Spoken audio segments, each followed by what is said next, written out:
Will, I'm not creative. James, I think I should be the one that says that. Will, you're not creative. All right. Are we ready to start? Yeah, we can use that. Hi guys, and welcome to episode something of James and Will talk about photography a lot. Today we're going to talk about this idea of if you think that you're not creative. I've had people tell me this over time, that they feel like they'll come to me and just say, yeah, I wish I could do what you do, but I'm just not a creative person. Or even it's not even that they like feel bad that they can't do it. They just think that they're just inherently not a creative person for whatever reason. Or maybe you're a person, and I'm just knocking out the bases of who we're speaking to. Maybe They're you're probably a person. maybe you're a person. You're probably a person if you're watching this. And or a monkey. if so, I mean, it's valuable that you're a person. So. And you're creative. Thanks for watching. I'm just kidding. So maybe you are a person who thinks that you don't feel creative and you don't know how to be creative. So this video is going to be titled something along the lines of, "But I'm not creative" or something like that. That's pretty good. I like that. So how are you gonna put your apostrophes and things on that? How's it gonna be structured? It's going to be perfect. All right. That's all I'm going to say. All right. I'm watching you. All right. So, I think that creativity is often I think people get a misrepresentation of what creativity is in us by society and by school, by the education system. There's an amazing talk by a guy named Sir Ken Robinson, who I'll link below, did an amazing talk called "Schools Kill Creativity," or "Education Kills Creativity," something like that. Obviously, education in itself, as its own being, does not kill creativity, but the way it is done can. But that's a very amazing talk, very thought-provoking, very challenging to the way the way America especially does education, and it's like, that's a politically incorrect statement to say. Education or schools kill creativity. Yeah, that's serious. That's you got some soccer moms up in arms about that, but I like it. So, so I want to make a lot of this video be focused on Will's perspective of this. Put you on the spot. Go. All right. I'm just kidding. No. Well, I do want to say that I want to put your perspective into this the most part. I want it to be heavy Will perspective because I've always identified myself. When I was young, I did decide that I wanted to be a baseball player at one point, and then a football player, and then before that, I wanted to be like a policeman / fireman / like everything every boy wants to be. But for a huge part of my life, I've considered myself a creative individual. I mean, my hair. Look at my hair. Look at my shirt. It's from Ugmonk. This is an amazing shirt. You like my shirt, Will? Yeah. I like it. You don't have the yellow Sprite pants, though, today. Spray pants? Sprite pants. Sprite pants. You don't have, the mellow yellow Sprite look going on. I got a yellow pants. It's not as exciting. And but no one could see them anyways. All the ladies are like, whoa, marry me immediately. I could be like, whoa, dude, I got a wife. Sorry. Just had to say that. Stop stalking me on Tumblr. I should stop posting pictures of myself on Tumblr. Yeah, especially that last picture that you reblogged that I took of you, where you're like, it's like stoic. He's just like. Yeah. I wanted to take me to dinner. Yeah. You know? How do you think I felt? 5 minutes. So we'll talk about your story and how you have kind of come to be a better creative person, how you realized your creativity, how you treat your creativity. Was that even an obstacle for you? Did you have points where you were like, I just don't know if I can be creative? How did that play out for you? I mean, well, first we'll start off with my life history. So I'm gonna get in coffee. about 8 more videos, I was a wee lad from Sweden. we will get to the next step. But in all seriousness, I mean, I grew up not considering myself a very creative person. I mean, I did some writing and things like that, but the majority of my time was taken up by school subjects that I think school deems more serious, which is kind of alludes to my partner, but he's just a chair right now. My chair. Alrighty. Leave chair. This is my show. All right, and he's back. Was spent, working on more serious subjects and doing a lot of sports and boxing and rock climbing and lots of physical activities. And then I have Would a you degree. know where to punch me to just knock me out immediately? Yeah, you look like you probably have a glass jaw. So. I'm blocking my jugular, my carotid sinuses.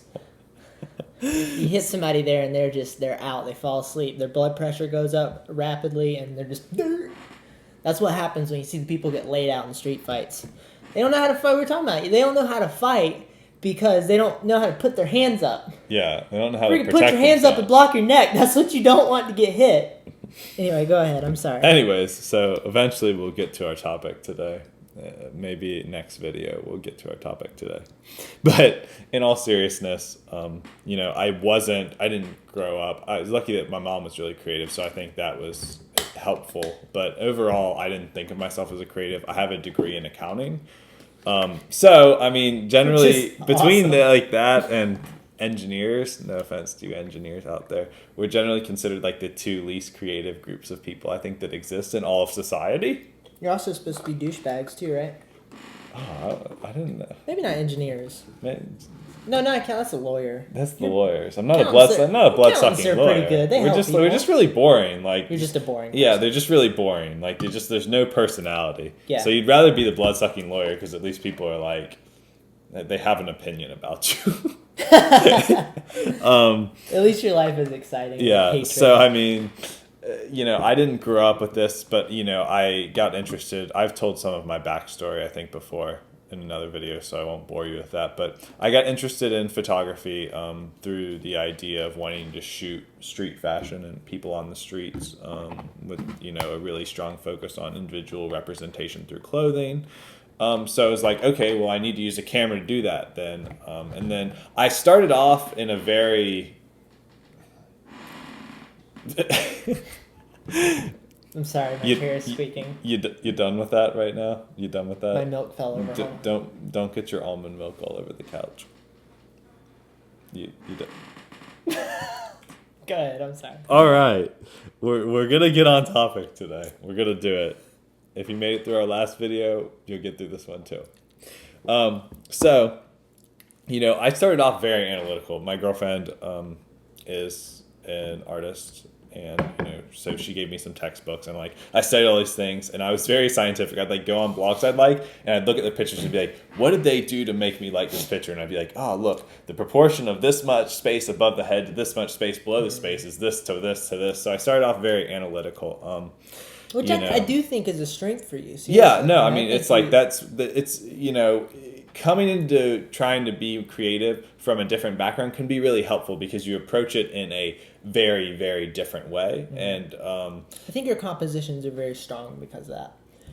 And I think it's good that you approached it from the place of getting your technicality right and then finding your creative voice. I think that's a very, very powerful and valuable way to approach it. And I think that's necessary a lot of times for people that don't consider themselves like raw creatives. They need kind of some of this structure, and they need this thing where it's like, well, I'm not being creative. I'm just applying the laws of mathematical, the golden spiral, and I'm, the rule of thirds and all these things. I'm just employing these to create an image. And then eventually I think you kind of open up and you realize, okay, beyond this, there's other factors. And you realize that, in school and just in society in general, we construct the idea of creativity and generating new ideas as very narrow. Like if you're only doing one particular thing, you can create this idea, this new thing.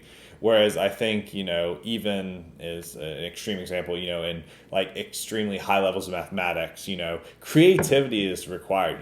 Creativity is just questioning. Creativity is creating. Creativity is, looking at things through a new lens, whether your field of study is accounting or biology or something even more boring than both of those, but I can't come up with anything. Even if it's something very technical, creativity is employed at some level, and it's a broader idea. So for me, I think, I don't consider myself a raw creative. I can't sit down with a piece of paper and draw something. But if I see a scene, out shooting or a person, like I'm instantly drawn to them. I can create something from what's already there. And that's my form of creativity. And I think a lot of it, especially if you're an analytical person, is say you want to start doing something. One of the issues is you'll sit down and you'll be like, okay, I need to come up with the perfect idea, lay out the whole roadmap, and develop everything. And in kind of response to that, I found a quote recently which kind of blew me away. This is good stuff. He was telling me about it earlier. I'm going to get my narrator voice on and try to read this to you. In a world. So, the advice I like to give to young artists, or really anyone who'll listen to me, is not to wait around for inspiration. Inspiration is for amateurs. The rest of us just show up and get to work. If you wait around for the clouds to part and a bolt of lightning to strike you in the brain, then you're not going to make an awful lot of work. All of the best ideas come from the process. They come out of the work itself. Things occur to you. If you're sitting around trying to dream up a great art idea, you can sit there for a long time before anything happens. If you just get to work, something will occur to you, and something else will occur to you, and something else that you reject will push you in another direction. Inspiration is absolutely unnecessary and somehow deceptive. You feel like you need this great idea before you can get down to work, but I find that's almost never the case. And that quote's by Chuck Close, who's a famous artist. But for me, that really resounded for me because I have this problem where there's new projects I want to start on. And I'm like, I got to nail it on every detail. I got to figure out the angle I'm going to shoot at and the black and white. And it's important to think about these elements. You don't just want to be like, I'm just going out and, but you have to find that balance. But from people that are more, they consider themselves less raw creatives or maybe more analytical or just less of a creative person, you want to try to structure your ideas in such a way that, you're not going too far that way because you'll never start your project. You won't. If you're waiting for all of the stars to align and you to understand everything, it's just not going to happen. Like you're just going to have to start. And maybe even if you start with an idea that's almost the exact replica of someone else's idea they did somewhere else, it generally will morph and change and you'll find your direction or you'll snap some random picture of birds flying in the power line and it just turns out beautifully and you're like, wow, okay, that's what I've been missing. That's actually my whole project. You have to just get down and dirty and get to work. I think creativity is comparable to a car. So if you have a car that is parked, it's not going anywhere. You're not going to point B. You're trying to go to Starbucks, make a macchiato. That was a macchiato, by the way. You can't get there if your car is parked. But when you start going, you get momentum. Creativity doesn't go anywhere until you have momentum, until you start moving. And as it starts moving, you start to steer it. You can steer creativity this way. You can go, I want to go this way. I want to go down this road. I want to create this road, right? But if you're sitting still, the point is that your brain needs to, the wheels need to spin for you to be able to create unique ideas that spawn off of the process that you're already pursuing, right? So that's why they tell writers the best way to get over writer's block is to just write. Yeah. Just write random crap down. Try to put it to a theme. Try to you have this idea of what you want to do. Just start writing, and this works for me every time. When I write the little footnotes for these blog posts that these videos go in, I just sit down and I start writing, and then I start trying to think of how to communicate concepts and make connections and things like this.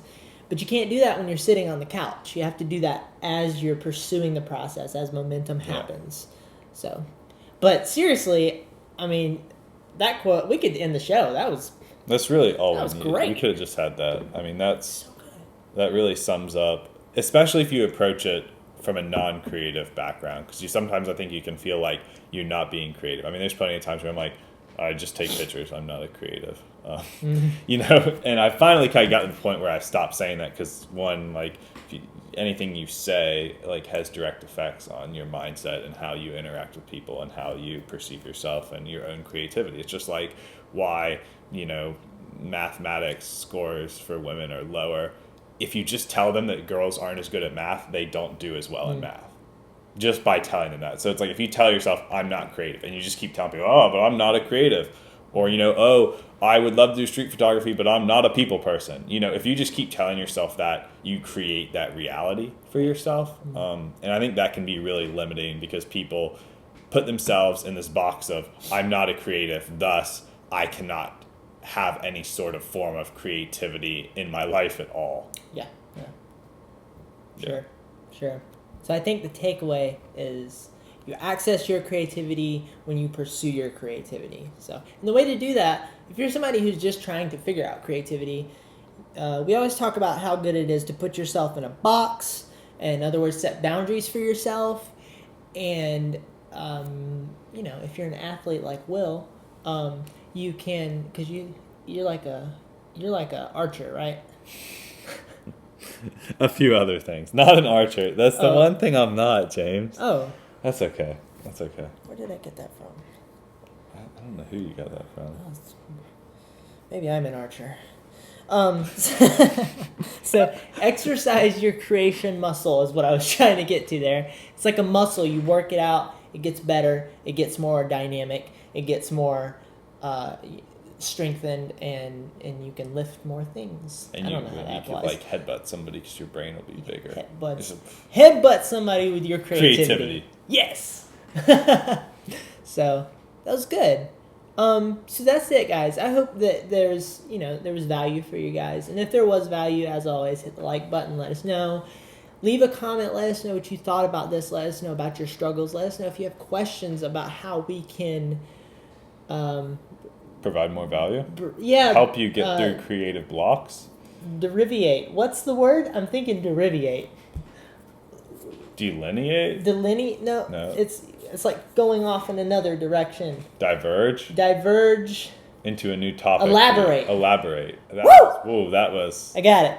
I'm glad you got it. I got it. Okay. Anywhere near that. Let us know how we can elaborate on this subject and bring you guys more value. If you guys freaking fuel this video with your questions, we're going to have videos. Yeah, we will have videos on whatever you ask us. Yes. As long as it's not just like, what's your favorite color? Right. Or like, what's the best camera to shoot with street photography? Whatever you have. Shoot with your foot. Potato. Shoot with a potato. Potato camera. Okay, this is ridiculous. We're